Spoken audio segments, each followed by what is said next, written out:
Hi folks, in this video we're going to talk about different ways you can create images for tiling textures onto your 3D work. There are a variety of resources on the internet to find both free and commercial textures, and their collections have gotten larger in recent years. But many times you want to or need to create your own unique textures for your designs. In this case, we need to be able to create textures that will tile, but not too visibly in our designs. There are tools available that will automatically attempt to create repeating tiles of your images. However, your success with one-click tools will depend on what you're trying to create. It's always good to know how to control the tiling of an image so that you can create your own and really control the look of your texture. The first thing you'll need is a photograph. You don't need the highest end cameras, but the better the resolution, the better the result.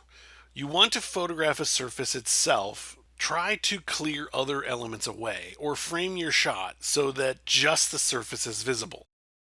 You can also find images on the internet to make textures with, but try to find source images that are high resolution and have clear representations of the surface. Stock image sites are a good choice for this, but you'd be surprised how many textures you can photograph around you.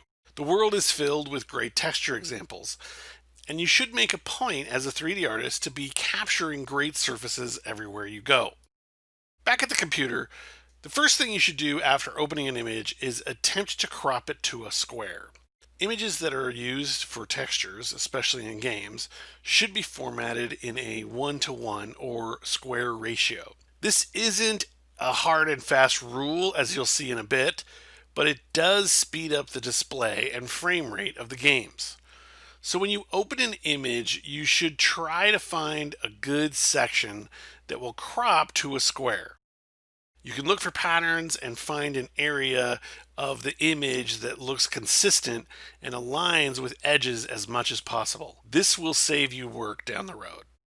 Next, you should fix any perspective and distortion issues in the image. First, you should turn on your grid so you can use these as guides. Then you can edit the image by selecting Edit menu and Free Transform, or typing the Ctrl+T keys. While you're in the Transform tool, you can right-click and change to the Perspective Adjust tool, which might be enough to solve your problems.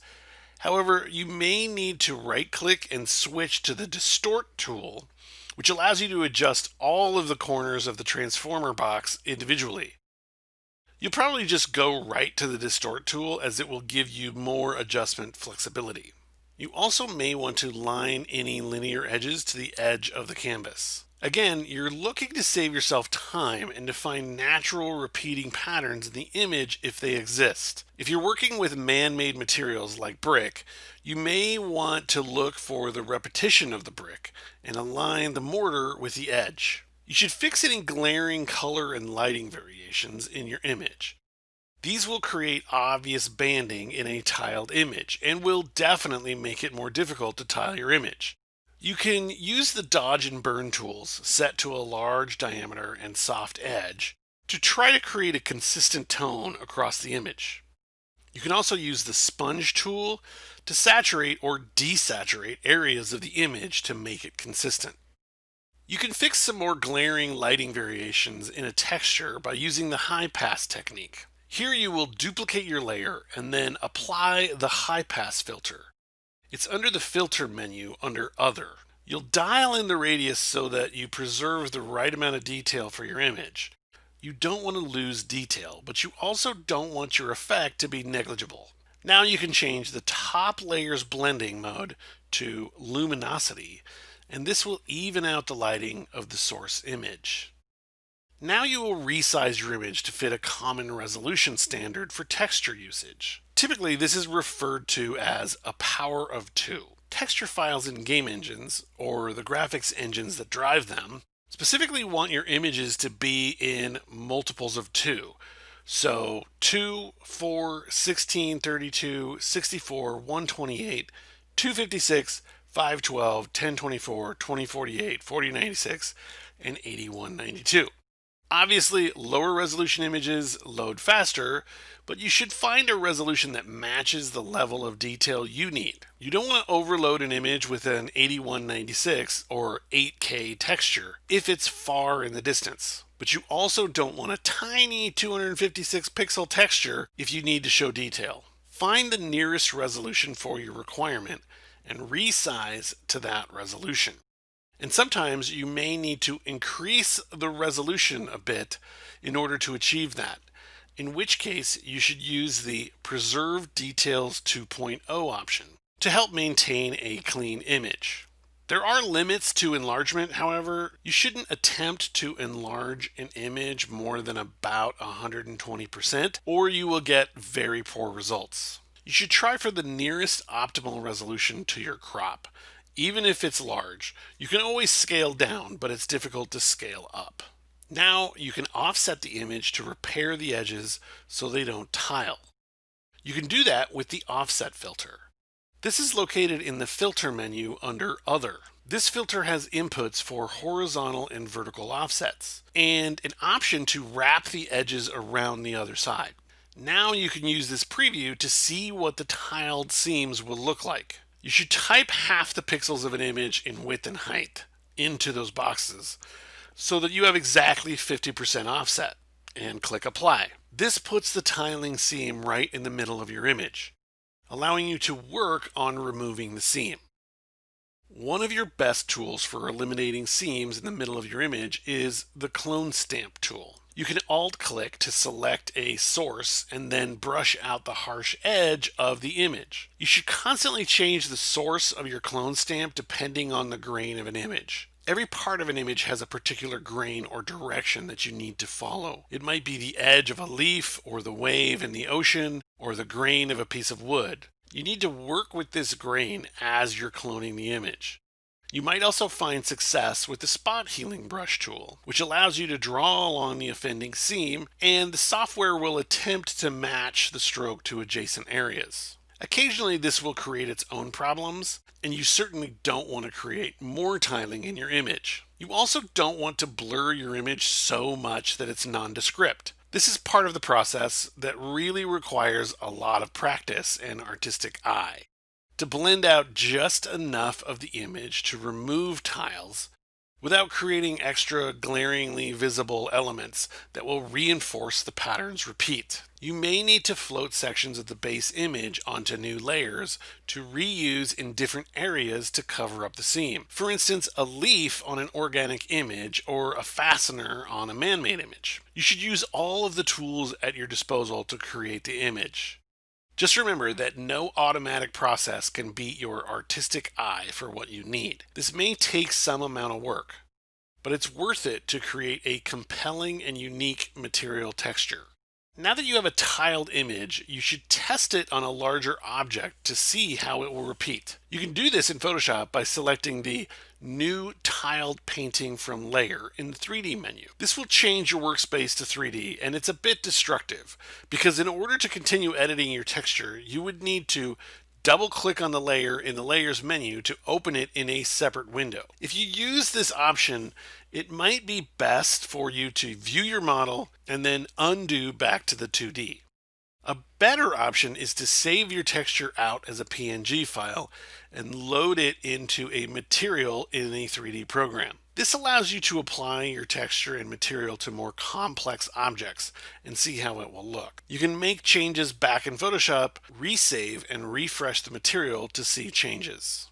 You can make other maps based on your tiled image that will be useful in creating unique shaders and materials. The most common is the normal map. You can select Create Normal Map in the Filter menu, and Photoshop will open a window that allows you to create a normal map from your image. You will want to save your image as the diffuse image first. Here you can adjust the intensity of the surface at 3 different details and see how it will look on a variety of objects in the preview. You should note that this is translating the highlight and shadow of an image to create the normal map. Dark areas recede and light areas advance. This isn't always accurate, but it is often used as a simple solution for materials. You can then save your map as a normal map. You can select the Generate Bump or Height Map from the Filter and 3D menu to create a height map of the surface. Again, you will want to save your image first, and you have the same preview and adjustments that you would in a normal map. You can make roughness and specular maps with a variety of filters in Photoshop. Levels, high pass, noise, and blur can all be used in conjunction with some hand painting to make these maps. You want to make sure that you don't affect the tiling while you're doing these, so it's a good idea to use the offset filter occasionally to test the seams again. They say garbage in, garbage out. The better the source photo, the easier this process will be. You can help yourself a great deal if you make some adjustments while photographing a surface, and it will save a lot of time. Here are some helpful tips. Avoid perspective in your photographs. Try to get as flat of an angle as possible from your source subject. Occasionally this won't be possible and you'll need to adjust the perspective in Photoshop before you can try to tile it. If you are photographing man-made objects, try to position your camera to align with the linear elements or hard edges of the source subject. This will help you in alignment phase. Pick the dominant axis like the horizontal or vertical to align the composition to. Avoid harsh highlights and shadows. This is going to make it difficult for you to blend and create an even tone across your tiling image. Try to avoid areas of the surface that will create linear banding or striping across the image. Avoid landmarks in the source if possible. These are objects in the image that have a higher contrast and call attention to themselves. These landmarks will be obvious when repeated in a pattern. It will save you time in the editing phase in Photoshop if you look for a sample that doesn't have high contrast marks in it. Often they can be added as a separate layer texture in the 3D program to control their position and repeat. While you're working with your photo back in Photoshop, here are some of the things to remember as you make a tileable texture. As you are editing, you want to avoid linear banding in your image, which may not be obvious until you sample it on a larger scale object. Every tiling texture is only going to work at a certain distance, and occasionally you may need to create multiple textures that get seen at different camera distances. This is most important when it comes to a large surface object like a landscape. Always test your object at different scales and on complex objects. Basic primitives do not have enough detail to show us the patterns of our texture. Try characters, landscape objects, and furniture. There is a reason shader ball preview objects in 3D programs have a variety of shapes in them. It makes it easier to determine how the texture will tile at scale. Save often, but save in square proportions and save in a lossless format. PNG is a relatively safe industry standard for saving images. You may want to save the original Photoshop file with layers and adjustments if you think you might want to come back to it. Often you will create a variety of different textures from one source image of different colors, resolutions, and levels of detail. There are times when our textures repeating patterns will be visible. No textures look good for all scales, for instance. Here are some tips for disguising those seams and repeats in your 3D work. You can put the seams in corners to make the tiling look at least a bit intentional. This keeps the larger seams out of the way of large faces. You need to set the scale of the texture appropriately on the object to hide patterns. This will vary based on the texture, and textures are typically designed to work at certain scales, so be discriminating about placement and scale. This is where a little modification of the UVs or standard projection can go a long way. Make sure the texture is aligned to the object, especially if it's a man-made object. Place the seams at edges, corners, and details, occasionally with an organic texture.